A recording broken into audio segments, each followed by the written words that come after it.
most welcome this kind of initiative in Bombay.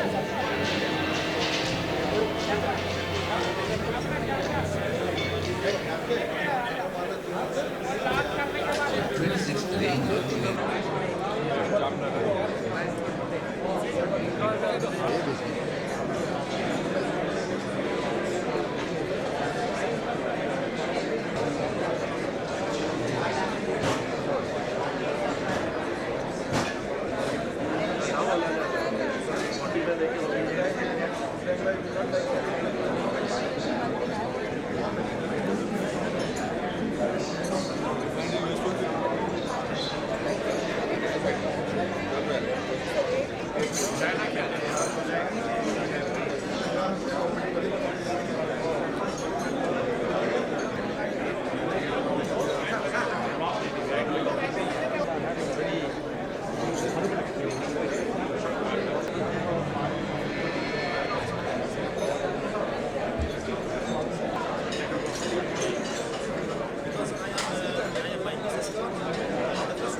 She's not terrible to work with.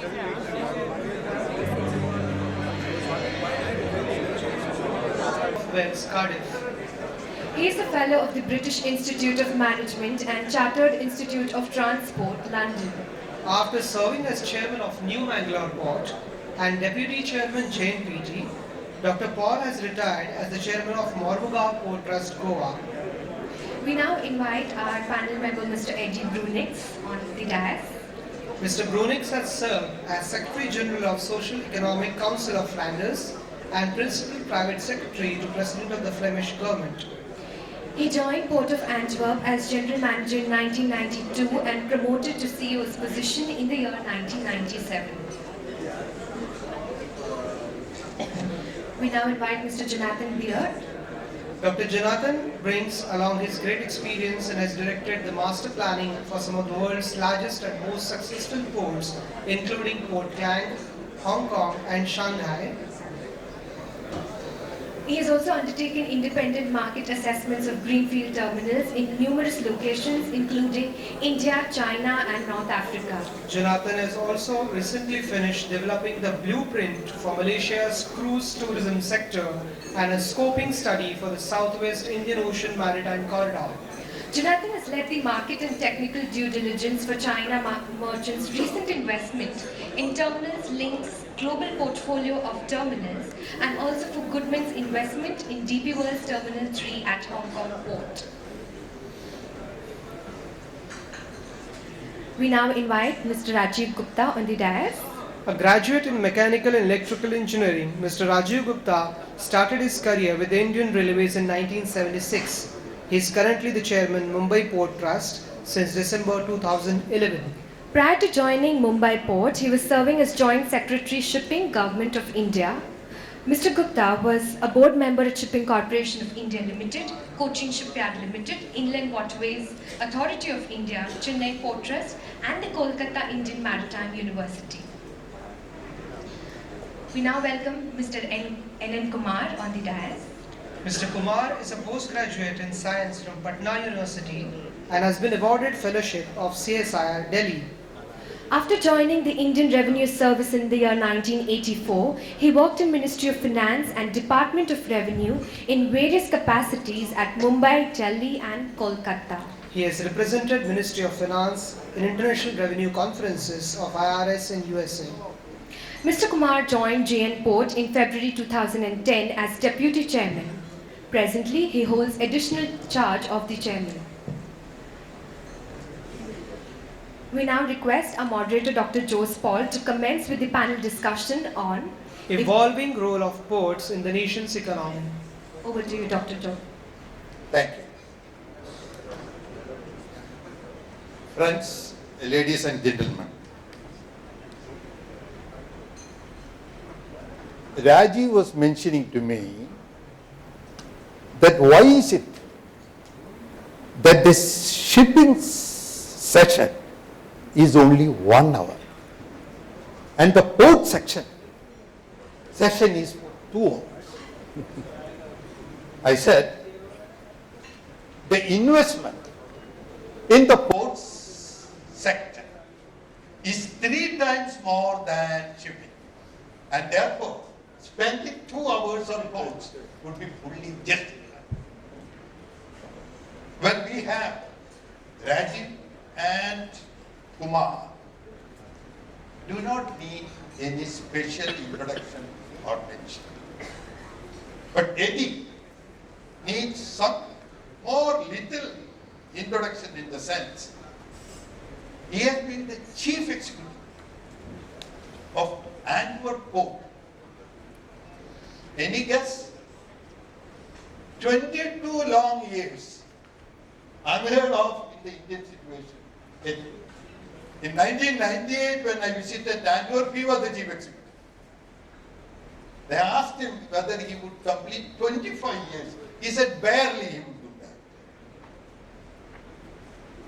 Jonathan is in the field of investment in ports and a specialist in port finances. So we have both the national and international perspective likely to be available. And I thought I should just make some introductory remarks before I ask the panel members to give their views. The session, the title of the session is Evolving the Role of Ports in the Nation's Economy. It has been mentioned many a time that ports play a significant and leading role in the economy of a maritime country. But precisely, more factual information has now come out.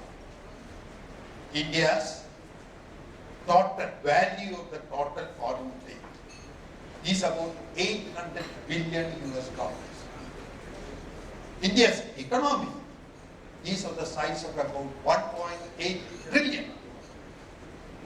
This would translate to approximately 50% of the GDP is represented by India's foreign trade. 90% of the country's foreign trade passes through seaports.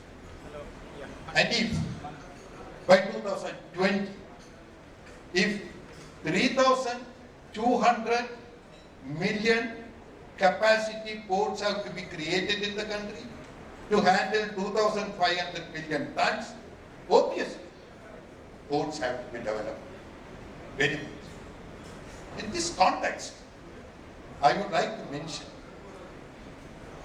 that the European Commission recently has introduced policy changes in the development of port sector there.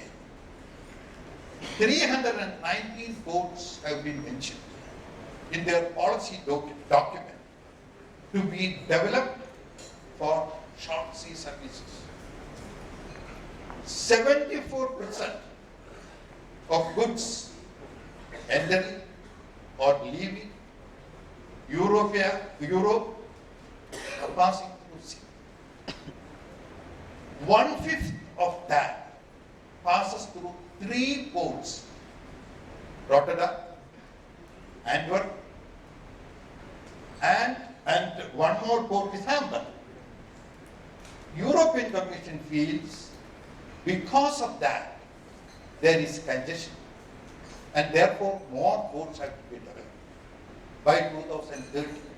And they expect the European economy to gain 12.8 billion US dollars by allowing these ports to be developed. This is the situation that is developed. So, we would now request the panel members who are experts in their field to give their views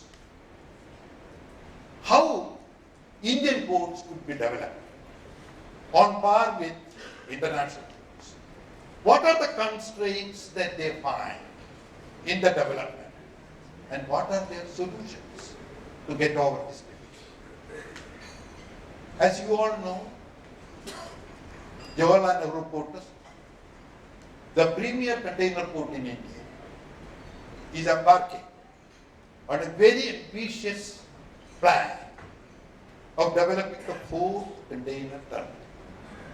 I would now request Mr. Kumar to start the process, give his views so that the members will be able to understand and react at any time.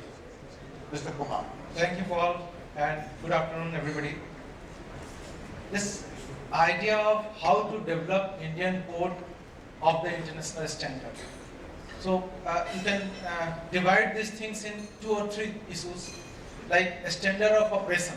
If you see the standard of operation, already some of the Indian port or some of the terminal is as good or even more efficient than average international port.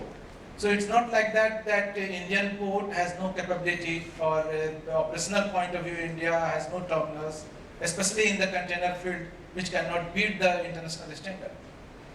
But now issue is basically how to augment the capacity. If you see, the biggest problem with the port sector in India is the lack of capacity. Either be it any other port, including the JNPT, our reason for our flattening of growth curve in last 4 years, it's not like that the port is not able to handle the vessels efficiently. It's not like that anybody is going or not preferring JNPT because at the JNPT or the terminals of JNPT there is a lack of efficiency or there is a lack of international level handlings.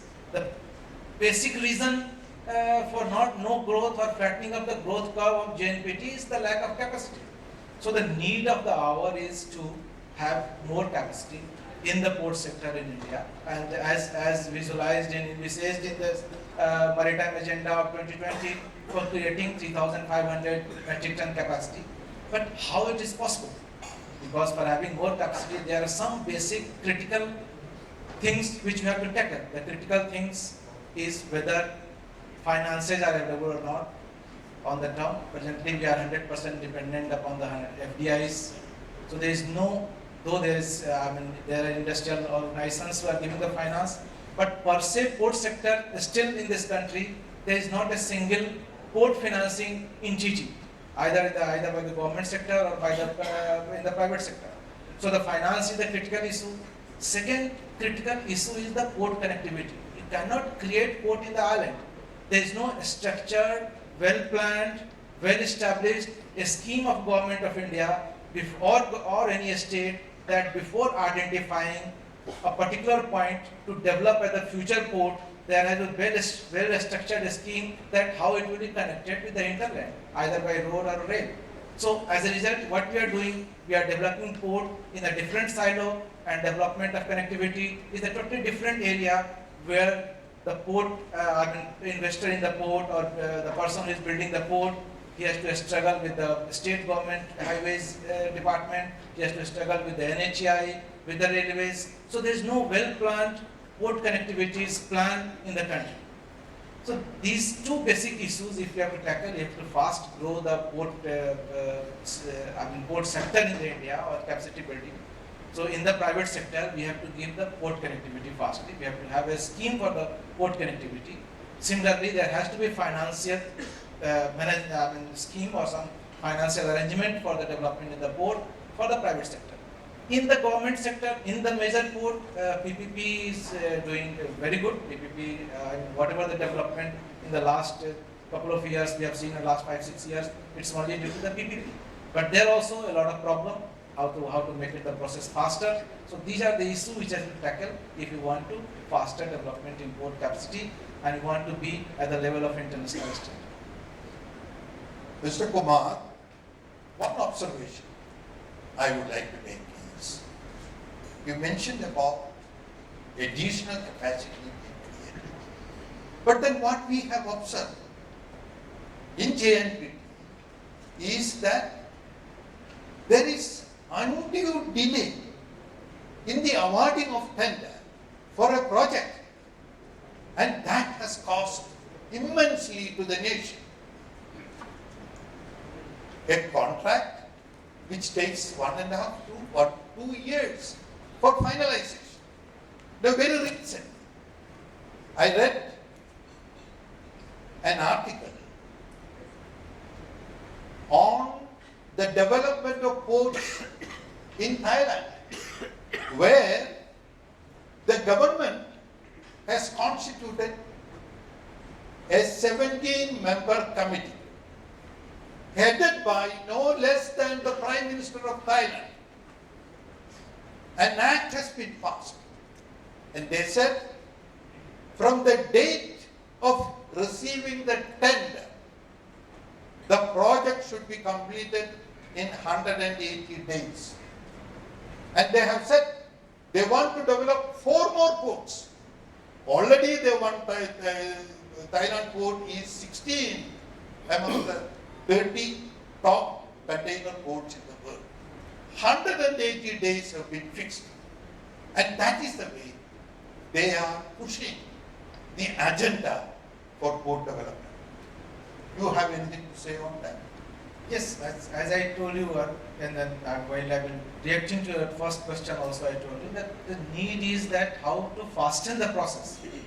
So fastening the process is required 2 things. One, either greater autonomy to the port trust by way of corporatization, or giving autonomy in the present system also. There is nothing wrong in the present system also. You can, even without corporatization, you can give the more autonomy to the port, and in the some of the port, the government sector is corporatized also. For example, in Nor is corporatized, but it's not like that there is a decision-making system is faster. So corporatization is not the only solution. The solution is to empower the port to make a decision faster. First thing. Second thing, the involvement of multilateral agencies, multilateral department, and the driving at the top level. You have yourself given example of the Thailand, where the Prime Minister himself was driving the entire process of this capacity addition in the port. So that kind of leadership, which our former president discussed in the first session, that creative leadership, that kind of leadership, that kind of push is required from the highest level for the implementation of the project in this sector. We will now turn to Mr. Rajiv Gupta, who has the advantage of having worked in the ministry, the level of a joint secretaryship, and later took over as chairman. NDP. We would like to know your views. Larger picture, Mr. Kumar has sketched out in terms of a very high level focus on how to go forward in terms of creating capacities faster, or in terms of providing connectivity. That is one side where you need a national perspective and a national focus, which is clearly not in place today. But then I would like to also bring forth another side from my experience in Mumbai, for instance. Because the theme of today's show is evolution of ports in India as part of the nation's economy.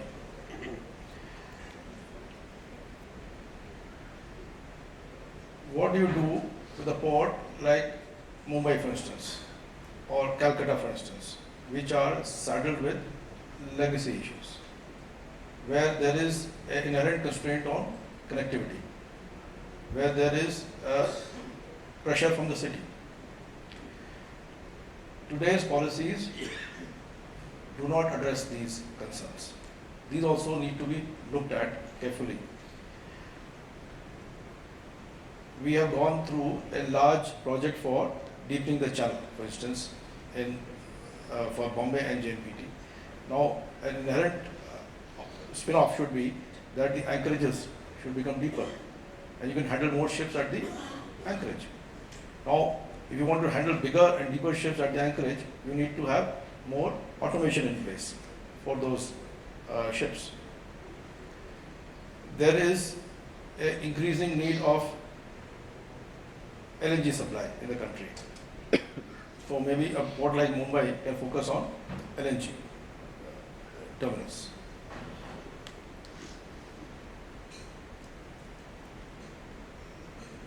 We are under pressure as part of the normal evolution of this society against pollution, for instance. We handle coal in the open. Occasionally it hits the press. We had some problems last year. We had to close down our operations near the mangroves because they were getting affected and you have to move inside. But that is again a short-term solution. We have been handling coal for all these years. We have to now look for automation, conveyors. So whereas there is one side where there is JNPT, a modern, a very new port which can expand, which has already expanded, and there the other side of the major ports is legacy ports like Bombay and Calcutta, which are still very far behind in terms of their systems, in terms of level of automation, in terms of trying to cope with not only internal issues but external issues. Mr. Gupta, we all know that Jawaharlal Nehru Port Trust has been developed as a premier container port in India. And they have gone far ahead in the field of container, cargo and terminal development.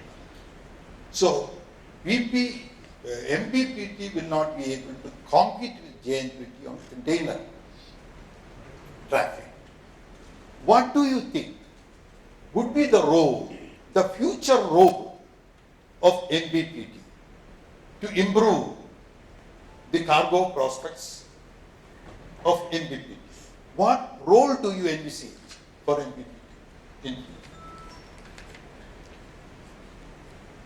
Bombay Bombay port is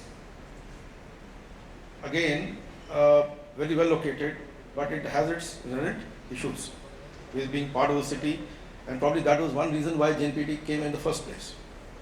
But when you start looking into the future, what one can see is that we will have to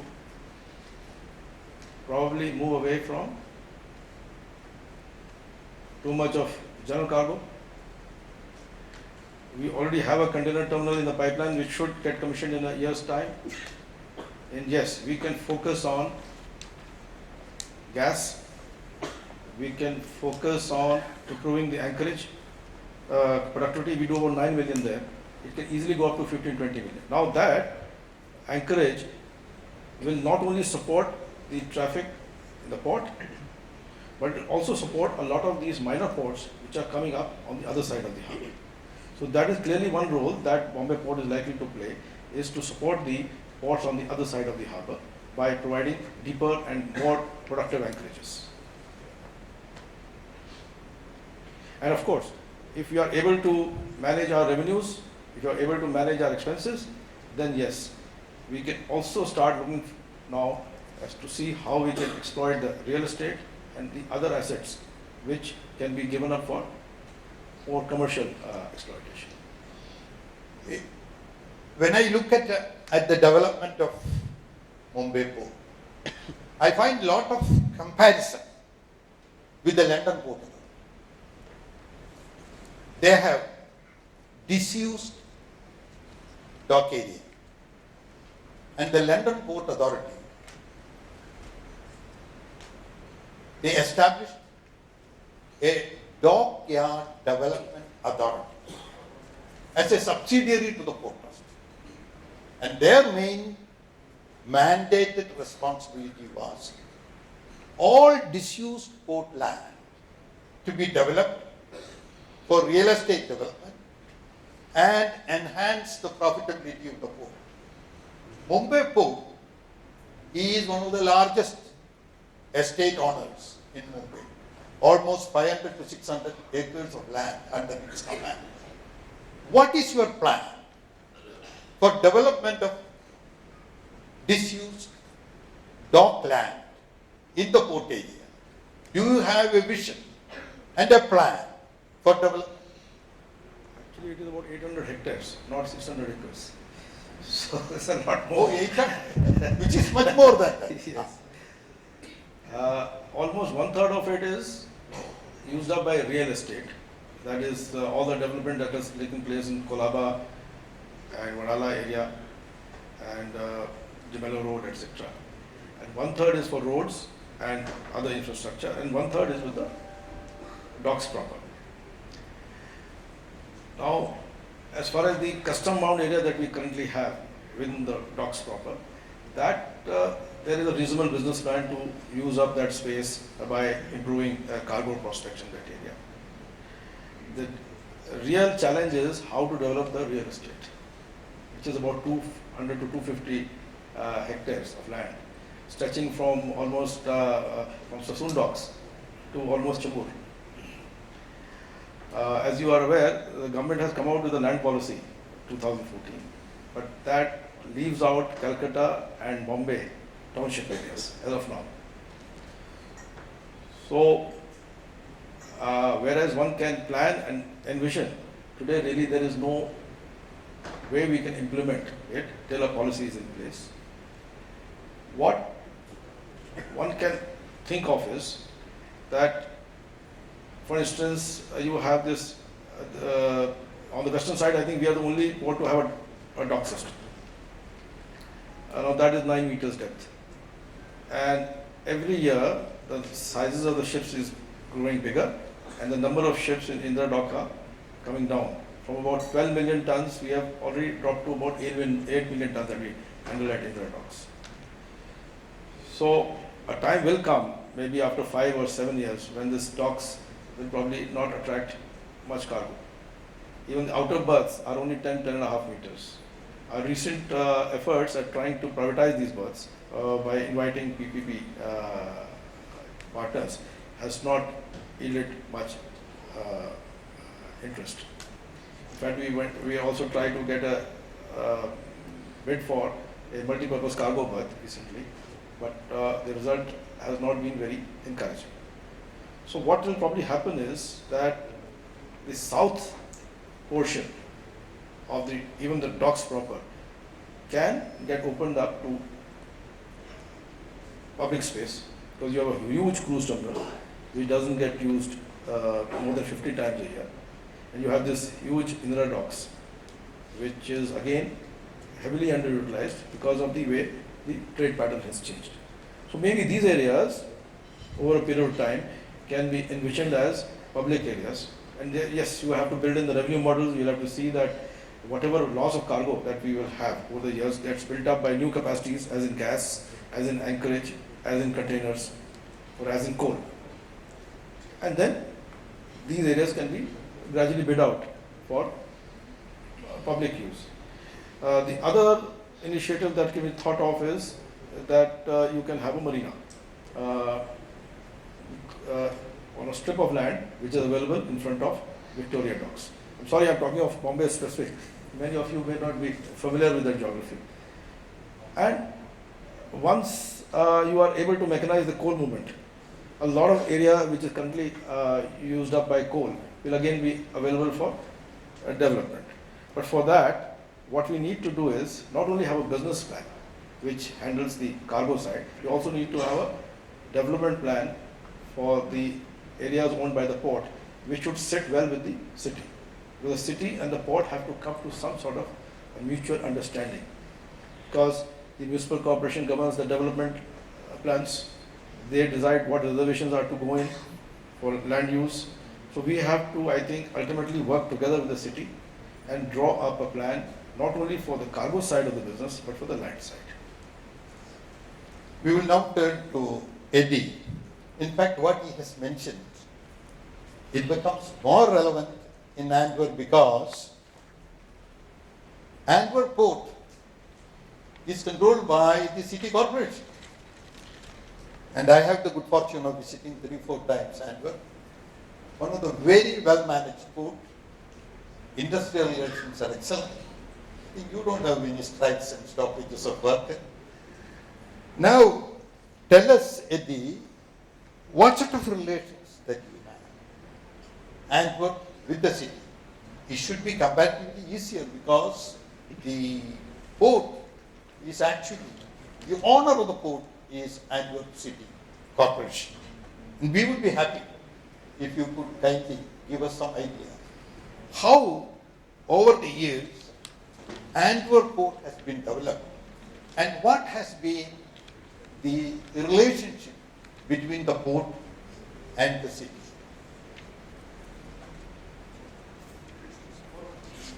Fortunately, the smart, and that's what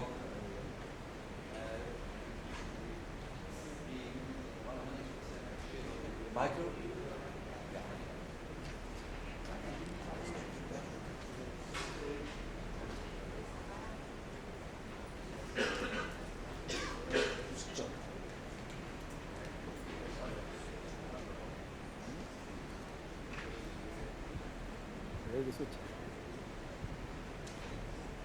Yes. Okay. No, it's true. There's a historic link between the port and the city. And the three ports that you mentioned before, Rotterdam, Antwerp, Hamburg, the number 3 ports of Europe. And in my opinion, it's not by coincidence that they are the 3 major ports in Europe. They all 3 had a local management.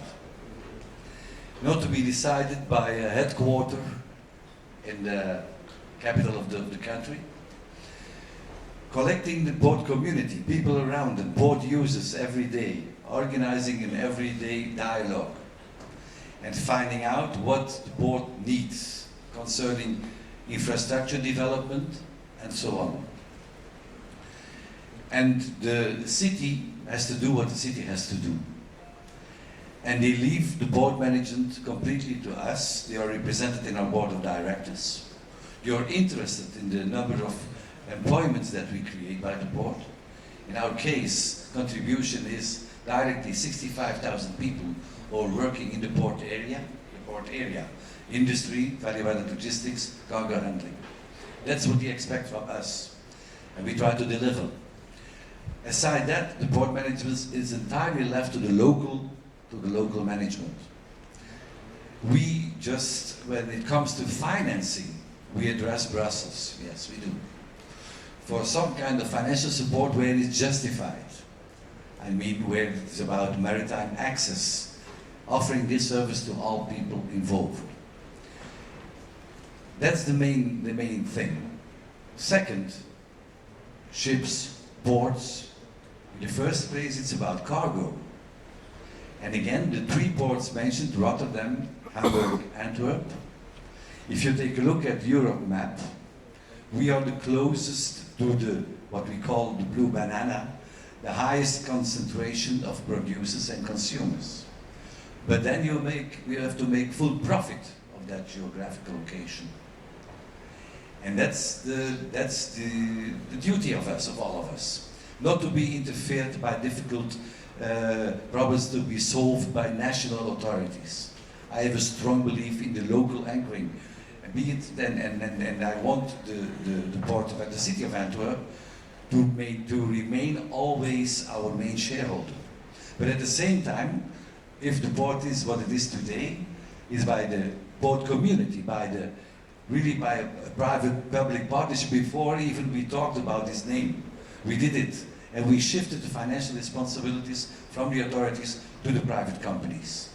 And it's the only thing to do because things go very fast. And I think speed is an important factor. Let me just illustrate it, but what happened in our port quite recently. We refer to it, we are by tradition the #1 breakbulk port in Europe. But this is declining. Containerization is going on. And so we had an overcapacity also about breakbulk terminals.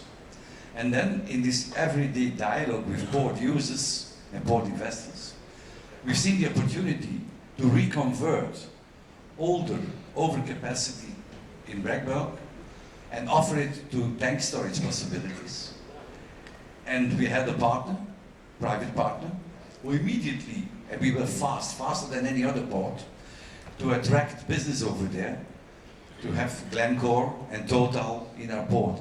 And this led last year to a growth, it really became our growth engine. We had a growth of 30% to liquid bulk. No, I'm grateful for that, but it was because of being very fast decisions, fast to reconvert these older parts of the port for new opportunities. And this is about flexibility. And this is about pragmatism. If I learned in this 22 years, two things. The first one is to be very flexible and to be very, very pragmatic, not to develop high theories. This morning it was Mr. Kana. It's about implementation, not about master planning and keep on discussing what to do it. And be flexible and be pragmatic. And second thing for a port authority, be modest. Leadership means shared leadership. Means everyday dialogue with the real people who bring the business, the shippers and the shipping lines. And you are there to serve them and to make a definition what the port requires. And then find the finance. And if you define well what your port is able to do, you will find the money, always. I understand that you had recently introduced an initiative, Antwerp Port Promotion Association, with Port Authority, users representatives, and making contribution by the users as well as the Port Authority to a fund, which is doing the marketing campaign for the port. Has it been a successful experience? Yes, it has to. It's not about the Port Authority, it's about the port community. Everything, the promotion, the concept of the infrastructural requirements, always you have to do that all the time together. And by that also we installed quite recently, a few years ago, Port of Antwerp International, and we are present in India as well to that. And no, I think it's the only way to do so. And export, valorize, commercialize in a certain way the know-how that you developed in your port community. Again, I can't resist by repeating that's about the community. But you have a major disadvantage, if I may say so. The ships have to come through the river, 56 kilometers into the interior. The problem of regular dredging and deepening and widening. Don't you think that that is affecting your competitiveness with other Europeans? I'm very happy with that. Why? First of all, when I started in 92, the idea was there that a container vessel with 5,000 TEU, 6,000 TEU would be the absolute maximum to come to our port, to welcome them to the port. Nowadays, in October, we welcomed the Triple E of Maersk, 18,000 TEU. On a weekly base, on a daily base, we have the biggest container vessels of MSC, of COSCO, of CMA, and so on. Triple E gave us a very privileged position in their sailing schedules. Why? First, we could physically, you need to do it. You need to create a possibility to improve your maritime access. But finally, and Mr. Ajara will not contradict me, vessels will always come where the cargo is. Be it 65 kilometers inland. If there is enough cargo to be found, they come. Even with a restricted tidal window, they do. Because the cargo is there, the business is there. So it's up to us to create the possibility, to create a maritime access, and if you then in a geographical position that you serve a huge hinterland, that you can reach the hinterland by road, inland waterways, by train, then the cargo will come and the ships will follow.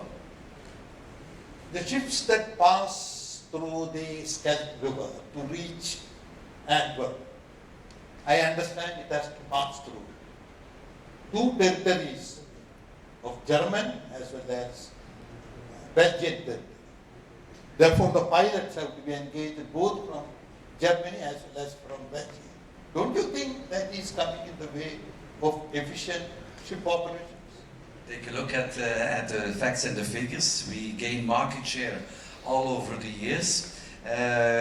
Although that we have this complexity, Dutch pilots, Belgian pilots, tugboats and so on.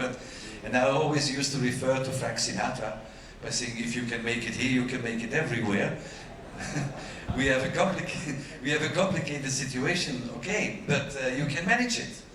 And we do, and again, not just on our own, we do it together with the authorities, with Dutch authorities, with Belgian authorities, with customs all over. And but if you're driven and if you are, again, if it's all about cargo, the cargo there, then the rest is management. What is the draft that you permit for vessels to come to Antwerp? 13 meters 40 at all time, and then up to 15, 16 meters, but with a very restricted tidal window. We will now turn to Jonathan, who is supposed to be an expert on port, investment and finances. We are interested, Jonathan, to develop Indian ports. And we are also short of finances. I hope you will be able to give us some good idea how Indian ports could be developed. And we are hungry for development. We want more finances to come. And what is holding up? Could you give us some idea?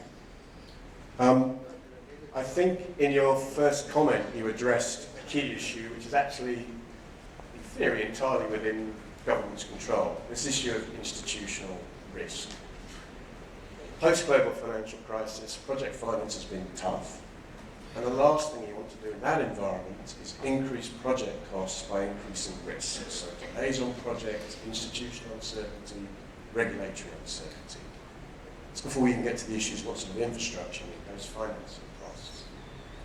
And there's examples you can take from across the world, a pick and choose of things that give good practice and bad practice. And whenever we look at any country, we can find things they're good at and things they're bad at. So if we looked at the UK, fully privatised, and I have to say until recently, not a great example of what full privatisation does in the port sector.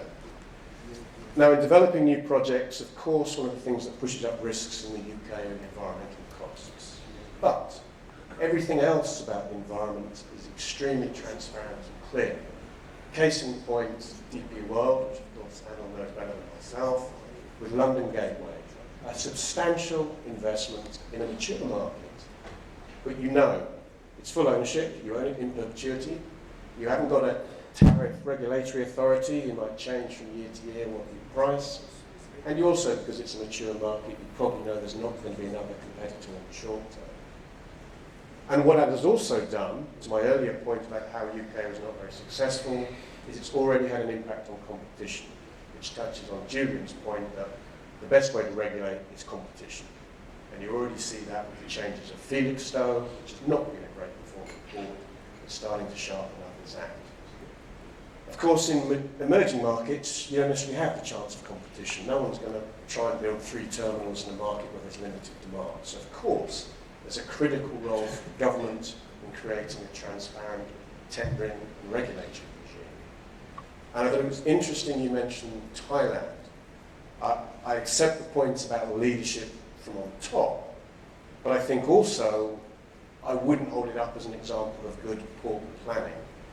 You have the age-old story of city centre terminals, greenfield port, city centre terminals that we think will die, prove to be phenomenally resilient. We've seen it in Vietnam, we've seen it in Busan, we've seen it in Oman, and the commitments on phasing down capacity haven't been made either. So there's been regulatory failure. Secondly, the government is desperate to push forward more capacity funded by the private sector, but there isn't the demand. And meanwhile, in 21 years, I think, there hasn't been an adjustment in tariffs. So they have the leadership, but the regulatory system, I wouldn't look there for my best case. Bizarrely, on tariff, I know I was reading about Indonesia earlier, I think they've got a transparent system. I think over 16 years, you've had 3 adjustments upwards, 1 adjustment downward. Of course, operators never like downward adjustments in tariffs, but there's an understanding that the system is clear and transparent. In other markets, as I mentioned, the UK, because it's mature, you have full competition. But I think the issue about how you concession these facilities and develop them is hugely important in terms of the attractiveness and the risk of project financing. And I know these revenue share systems are very, very attractive, but we know the private sector bidders can do some very, very strange things. We see it in the construction industry, where we see time and time again people lowballing bids, which is the opposite of people highballing a concession on a terminal in the hope that they can renegotiate it. and possibly the Panama Canal as akimbo on this. So I know that those pushing people towards how much money will you give us up front, what's the revenue share attractive, but also be wary. But the only unifying factor, I'd say, is transparency, simplicity, clear regulatory environment. That will help. Because we know you have the demand. The demand is here. The US intelligence has predicted that by 2030, India will be the third largest economic power. By 2020, it is estimated that per capita income of an Indian, which is $1,500, now will go up to $4,400. Don't you think, therefore, India offers an excellent marketplace for investment, particularly in the port sector? I agree on the, as you said, the basic proposition that cannot be argued with. We're not talking about playing the risky transshipment game where we get to double count volumes but not revenue. The cargo is here. To Eddie's point, the carriers have to come here either to pick up or drop off cargo. The issue is primarily about execution, and of course that's challenging. That's not easy. That's challenging. And then also you've got to remember, which came to Eddie's point as well, about the gateway ports in Europe, that here we are primarily looking at gateway ports with inland connectivity. And of course, as a terminal operator, you only control a tiny, tiny portion of total through costs. You have the marine side and then you have the land side. So particularly here where we're looking at the Bombay Delhi corridor, there's a huge need, to Eddie's point again, about partnership, because you need a whole range of stakeholders to come together to not only address efficiency at the port, but also the efficiency of movements inland, particularly through intermodal. And again, there's always a challenge. You want integration, but one man's integration is another person's monopoly power. And I'm thinking here possibly in Shanghai, a large inland waterway system, where the terminal operator, SIPG, has done, of course, what you would do as a terminal operator. Look to integrate that supply chain. Take the river ports, take control of the supply chain. But there are concerns that it can move too far the other way to monopolies such that other providers are cut out. So integration is hugely important. Partnership, I know it's bandied around all the time, but it does matter because we're talking about supply chains where many, many actors in the public and the private sector come together. You mentioned about the regulatory regime in India and transparency. Well, I do agree that the major ports present a more bureaucratic regulatory regimes. But we have 180 minor ports, non-major ports, where there is no regulation. And the state governments are permitting those ports to be developed. Don't you think, at least in the non-major ports, a greater level of port finance could come to this sector? Yes. And clearly, part of the success here has been, while it's difficult to change regulations within an existing environment, one option is to move slowly on reform there. Meanwhile, reform these other ports through competition from new ports where you don't have the same regulatory issues.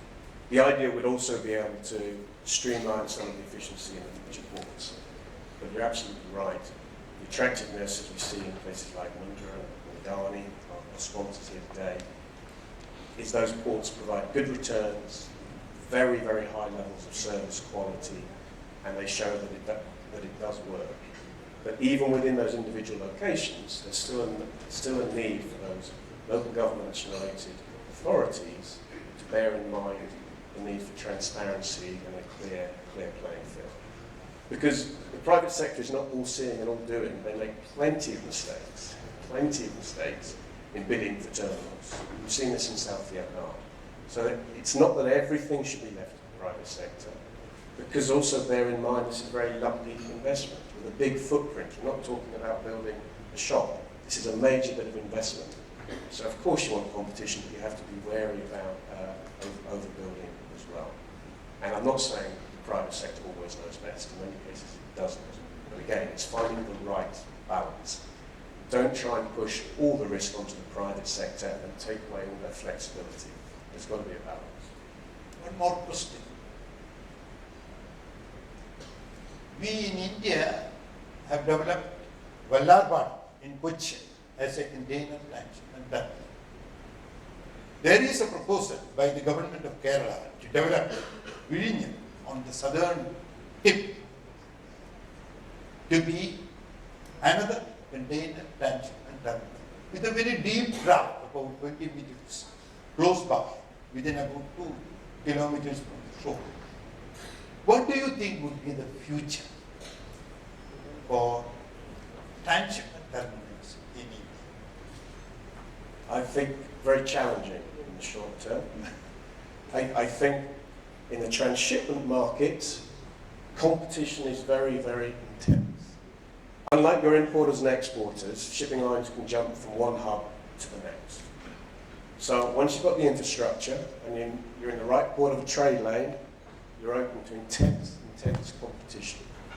And remember, some of the people who compete in this space have got deep pockets.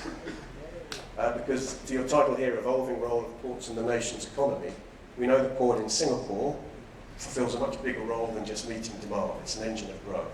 We know in the Gulf the same is happening. You know also that in Sri Lanka they have aspirations to be Dubai of the region. So A, be wary that you're playing in a very, very competitive space. B, your capex is higher because you have to have capex for the mother vessels, so your costs are up, your revenue are down per lift. And I wouldn't ever designate something as a transshipment port. Why would you? It's a port, and ideally you do origin destination. If you can top up the transshipment, fantastic, because that gives you everything. They come for the origin destination, and if your regulations are streamlined enough, you can do the transshipment on top, fantastic. But we also know if we're still talking about having bonds to make sure it doesn't move between a domestic port and other things, it is not going to happen. Shipping lines can go to another transshipment port, and those transshipment ports will do everything possible to remove all regulatory inefficiency. So I think until those other things are addressed, it's challenging, and I would never designate a particular port as a transshipment port. To me, it doesn't make sense. Port of Tanjung Pelipas in Malaysia is a transshipment port. 94% of the total traffic of 8 million TEUs is transshipment. They don't depend on the indigenous cargo, but it is a thriving port, close to Singapore. Another port is Salalah in Oman. 92% of the cargo is transshipment cargo. They are surviving. How is it that these ports can survive? They have advantages over India in both their location and the regulatory environment within which they work. You are absolutely right that Tanjung Pelipas has been a roaring success for Maersk and for Evergreen following them. It's also had a huge impact on PSA because it's sharpened up their approach to customer service and a range of other things. The economics of it, I don't know, and I doubt anyone does. It's also true that they have not paid a dividend since they began operations. So, how do we judge success? It's a success in terms of volume, blunting the nose of Singapore, noted. But is it an economic success? I don't know. I think we have had a general discussion on various areas of port development, modernization, container operations. I think it is time to throw open the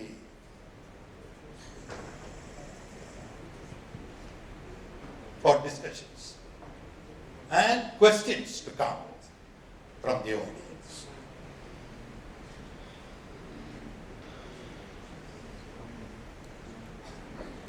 Please, mic to be given.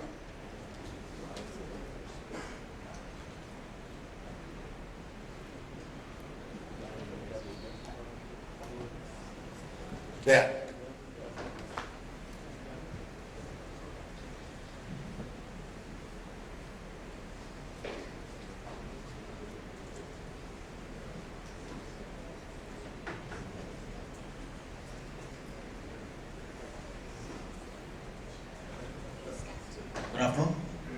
Captain Dinesh Gautam. I've been a lot into the sports sector, heard a lot about it.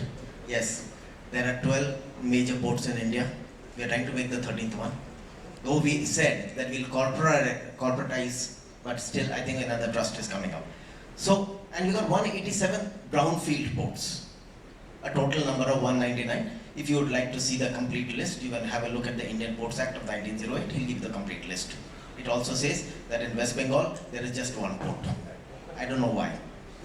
Coming back to the main question, my question here is the PPP guidelines. You know, when you make an act, when you make something, and you make an amendment to it, you say, okay, let's go over to that new one, everybody follow the new one. In the PPP guidelines, you are making that, we're trying to tell that, listen, allow them to migrate. Let the new terminals come into the new area and have the setting of the new tariffs which are allowed in the marketplace. Why is that not being allowed? Why is it taking such a long time? I thought that it should have been a done deal. These are some of the risks that you face. Because what actually happens, you get the PPP guidelines, they go to TAMP. TAMP, which originally had authority only to check one or two things. Basically, TAMP was formed not for all this. TAMP was formed only for 3 items. Make it short, Yeah. to the point. Yeah. What question do you My question is, why are you not allowing the PPP guidelines, the migration to take place immediately? The migration from the old system, the 2005 and 2008 into the 2013. I think that will probably improve upon the ports fast. Mr. Kumar will answer. Very good observation, Mr. Gautama. Obviously, the TAMP regime is not a level playing field. Everybody are more or less aware about this. That the issue has been like cabotage in shipping. Similarly, TAMP in port sector. The issue has been discussed in much detail and all the forum. Now, the point what you are making about the migration, the only issue about the migration is that at the time when we were bidding, at that time the TAMP was except I think NSICT terminal, which was not bidded in the TAMP region. After that, whatever the PPP terminal has been developed, they have been bidded in a particular TAMP region.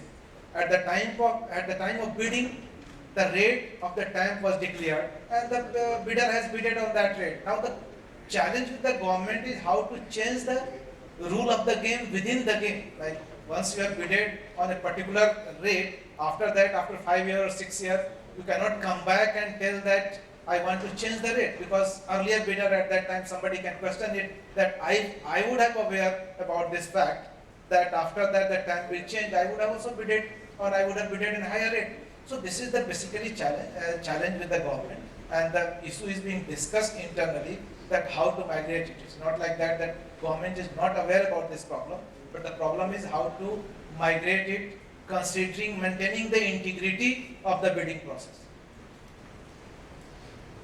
I just wanted to put one question to both of you. Today, of all the total port traffic handled in India, 58% is handled by major ports and 42% by non-major ports. This would show there is a good amount of competition between the major and the minor ports. Don't you think that this is time for us to wind up the TAMP completely and make the field open for competition between major and non-major ports? Your view as that of Mr. Kumar. I would say that let us follow a calibrated approach. Recently, the guidelines have been liberalized and flexibility has been built in.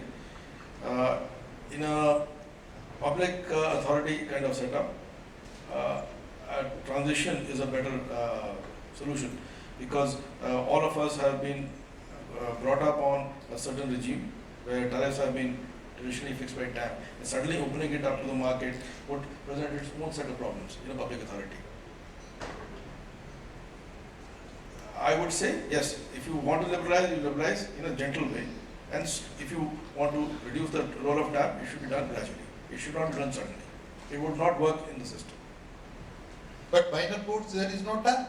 Yes, but then they are free. They are not answerable and accountable. That is under the state government. The state government is answerable. Okay. Mr. Kumar, I will deviate from this answer. Though his first answer was very good that it has to be done in the calibrated manner. But in what that calibrated manner? What was the basically idea behind introduction of TAM? The TAM was only introduced because at that point of time, major port was the main carrier or main handling of the goods. The TAM was introduced to avoid a predatory kind of tariff setting by any major port. So that was the basic purpose of the TAM.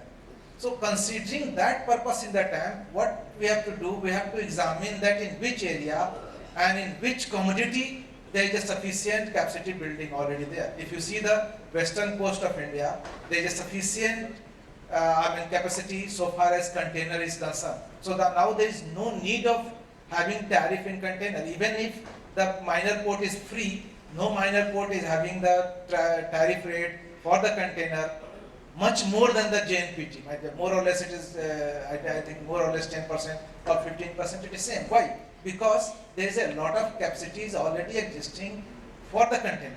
After the successful completion of my 330 meter and 4th container terminal in the western India, in the western coast of India, not a single port will be in a position to behave in a predatory manner. So in that circumstances, there is no need for the TAM, at least for the container in the western coast of India. So this kind of approach would have been taken for the TAM while tackling it. I think the best person to give a very balanced view would be Pindosai, our former secretary. We would be happy to have his view. I am sure he will have a very clear view on this. Pindosai, please. Mike.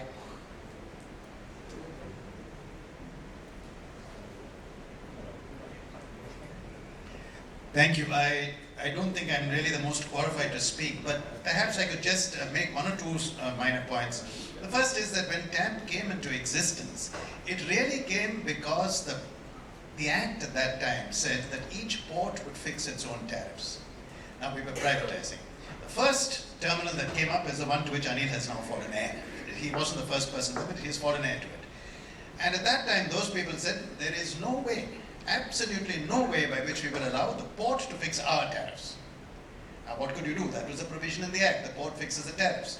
So the way out that was found was that TAM was brought in saying that the port won't fix it, you won't fix it, we'll have an independent body fix it. And that, ladies and gentlemen, is the origin of TAM.